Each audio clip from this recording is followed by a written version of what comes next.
In this tutorial, I'll show you how to create an online banking account with Morgan Stanley.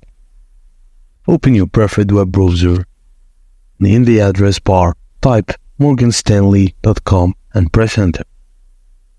On the right-hand side of the homepage, locate and click on Morgan Stanley Online link.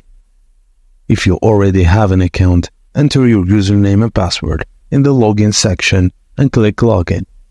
If you're creating a new one, click on create username. Enter your account number and the last 4 digits of your social security number and click continue to proceed.